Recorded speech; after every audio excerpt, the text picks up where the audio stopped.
জাতীয় স্মৃতিসৌধের সামনে আছেন সহকর্মী মোজাফফর হোসাইন জয়। সরাসরি যাচ্ছি তার কাছে।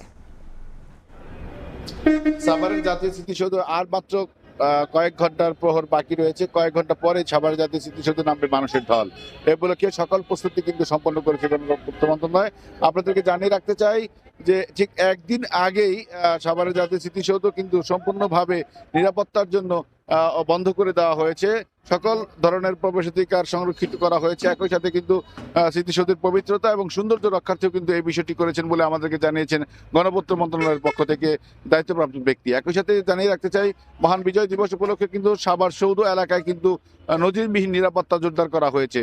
এখানে রয়েছে সেনাবাহিনীর সদস্য সহ আইন শৃঙ্খলা বাহিনীর প্রায় 4,000 সদস্য। সাদা পোশাকে কাজ করছে আইন শৃঙ্খলা বাহিনীর গোয়েন্দা সংস্থা সহ অন্যান্য সংস্থার সদস্যরা।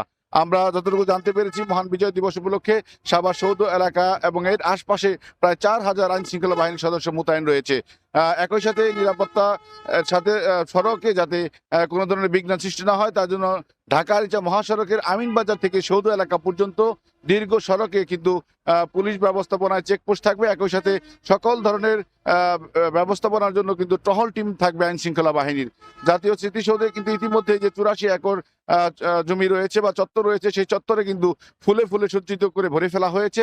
আপনারা দেখতে পাচ্ছেন যে মূল যে প্রধান ফটক, সেই প্রধান ফটক থেকে শহীদ বেদি পর্যন্ত কিন্তু দুই পাশেই ফুলের সমারোহ, লাল সবুজের সমারোহে কিন্তু একটি বাংলাদেশের চিত্র ফুটে উঠেছে, একটি পতাকার চিত্র ফুটে উঠেছে, মহান বিজয় দিবসের উচ্ছ্বাসের চিত্র ফুটে উঠেছে।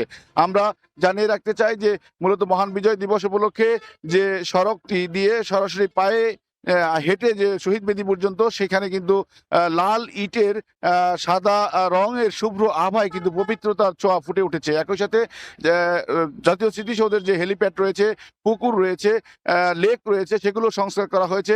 একই সাথে জাতীয় স্মৃতিসৌধের সমস্ত এলাকা জুড়ে কিন্তু এখন উচ্ছ্বাস এবং আনন্দ, যে আপনার বিজয় দিবসের যে উচ্ছ্বাস, সেই আনন্দের বহিঃপ্রকাশ বইছে। আমরা দেখতে পাচ্ছি যে আইন শৃঙ্খলা বাহিনীর সদস্যরা এখানে মোতায়েন রয়েছে। একই সাথে স্মৃতিসৌধের ব্যবস্থাপনায় যারা রয়েছেন তারা শেষ মুহূর্তে পরিকল্পনা সেরে নিচ্ছেন কিভাবে বিজয় দিবসের অনুষ্ঠান সম্পন্ন করবেন। একই সাথে কিন্তু মহান বিজয় দিবস উপলক্ষে রাষ্ট্রপ্রধান, বিশেষ করে রাষ্ট্রপতি, প্রধান উপদেষ্টা সহ উপদেষ্টা মন্ত্রীর সদস্য, বিদেশি কূটনীতিকবর্গ এবং রাজনৈতিক ব্যক্তিত্বদের শ্রদ্ধার্ঘ্য নিবেদনের পরপরই কিন্তু সকালেই ভোরেই কিন্তু সাভার জাতীয় স্মৃতিসৌধের এই প্রধান ফটক খুলে দেওয়া হবে। আপনারা জানেন যে দীর্ঘ 1 মাস কিন্তু এই ফটক বন্ধ ছিল শুধুমাত্র পবিত্রতা এবং পরিচ্ছন্নতার কারণে। তো সাভারের জাতীয় স্মৃতিসৌধ থেকে আমার কাছে মহান বিজয় দিবসের এই ছিল সর্বশেষ প্রস্তুতি নিয়ে সর্বশেষ তথ্য। সরাসরি যুক্ত ছিলাম সাভারে।